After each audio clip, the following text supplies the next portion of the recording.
Tập 9. Xông hơi giải cảm. Thu đã sang hẳn, những cơn gió se lạnh len lỏi qua từng con ngõ, mang theo hơi ẩm và cả những cơn cảm cúm đầu mùa. Trong khu vườn của bà Lâm, cô Mai đang lúi húi nhặt cỏ thì bỗng hắt xì một tiếng thật to. Chắc lại sắp cảm rồi đây, cô lẩm bẩm. Đúng lúc đó, chú Hùng dẫn một người bạn đến chơi. Chào bà Lâm, tôi xin giới thiệu, đây là bác sĩ Long, bạn cũ của tôi. Bác ấy vừa về hưu, mới dọn về ở gần đây.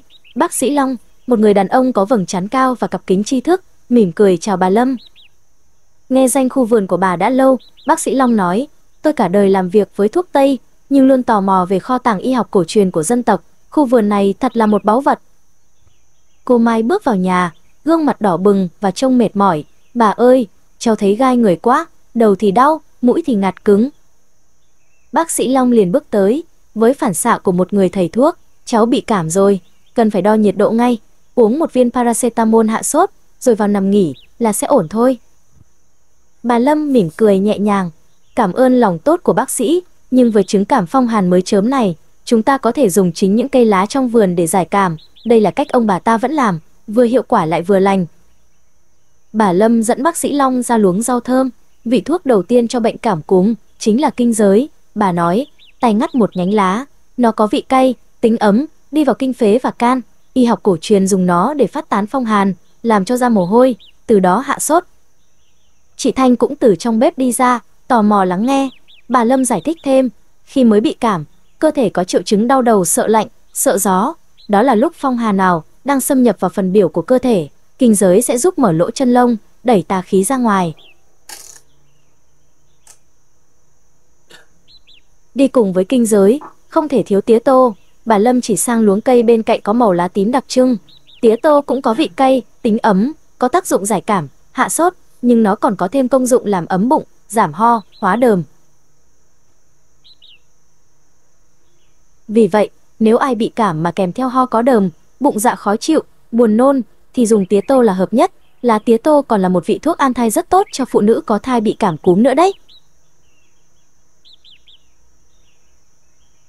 Bà Lâm dẫn mọi người đến gần một bụi xả tùm, và đây là vị thuốc thứ 3, xả. Cây xả cũng có tính ấm, mùi thơm đặc trưng.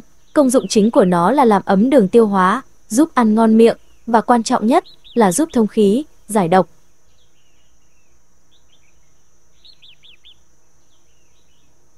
Bác sĩ Long gật gù.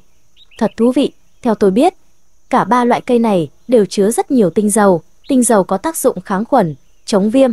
Khi xông hơi, hơi nước nóng mang theo tinh dầu sẽ giúp làm thông đường hô hấp, sát khuẩn và kích thích tuần hoàn máu. Y học cổ truyền và y học hiện đại tuy giải thích khác nhau, nhưng lại cùng đi đến một kết quả.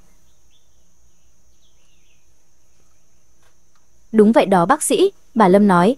Giờ tôi sẽ chuẩn bị một nồi lá xông cho cháu Mai. Chị Thanh, phiền chị hái giúp tôi một nắm kinh giới, một nắm tía tô, vài củ xả đập dập, nếu có thêm lá bưởi và lá hương nhu thì càng tốt. Chị Thanh nhanh nhẹn ra vườn hái lá, bà Tâm thấy vậy cũng vào phụ giúp một tay. Hai người cùng nhau rửa sạch các loại lá, mùi thơm của thảo dược bắt đầu lan tỏa khắp gian bếp. Một nồi nước lớn được đặt lên bếp, khi nước sôi, tất cả các loại lá được cho vào. Chỉ một lát sau, một làn hơi nóng mang theo hương thơm nồng ấm của xả, kinh giới, tía tô lan tỏa khắp căn nhà, tạo một cảm giác vô cùng dễ chịu. Cô Mai được cho ngồi trên một chiếc ghế thấp, nồi lá xông nóng hổi được đặt trước mặt. Bà Lâm và chị Thanh nhanh chóng trùm một chiếc chăn dày kín cả người cô vào nồi nước. Bên trong chiếc chăn, hơi nóng và hương thảo dược bao bọc lấy cô Mai.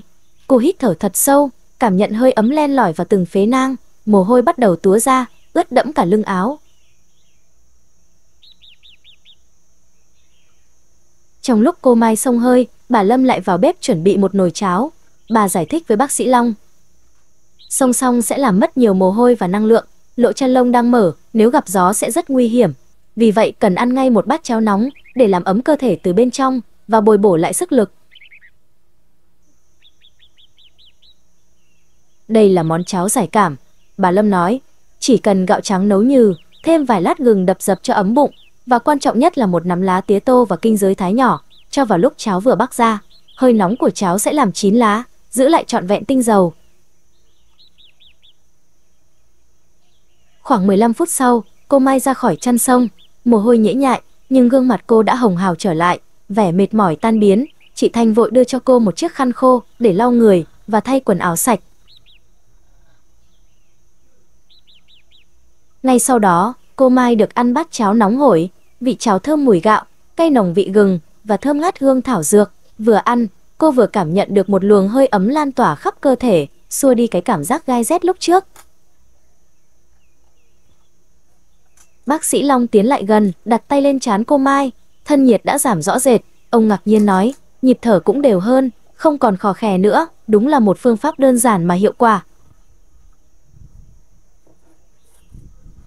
Bác sĩ Long quay sang nói với bà Lâm, thuốc tây có thể hạ sốt nhanh, nhưng phương pháp của bà không chỉ chữa triệu chứng mà còn giúp cơ thể tự phục hồi một cách toàn diện. Cái cảm giác dễ chịu, được chăm sóc từ nồi lá sông, bát cháo nóng cũng là một liều thuốc tinh thần quý giá.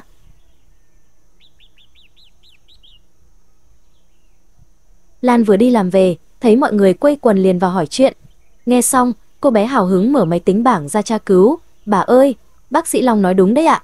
Khoa học chứng minh liệu pháp xông hơi giúp làm loãng dịch nhầy trong đường hô hấp, giảm nghẹt mũi, còn tinh dầu từ xả, kinh giới có hoạt tính kháng virus, kháng khuẩn mạnh.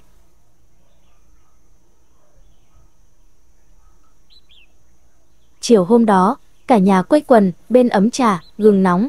Bác sĩ Long vui vẻ nói với bà Lâm, hôm nay tôi đã học được một bài học quý giá, mong rằng sau này bà sẽ không phiền nếu tôi thường xuyên qua đây để học hỏi thêm về những vị thuốc dân gian này.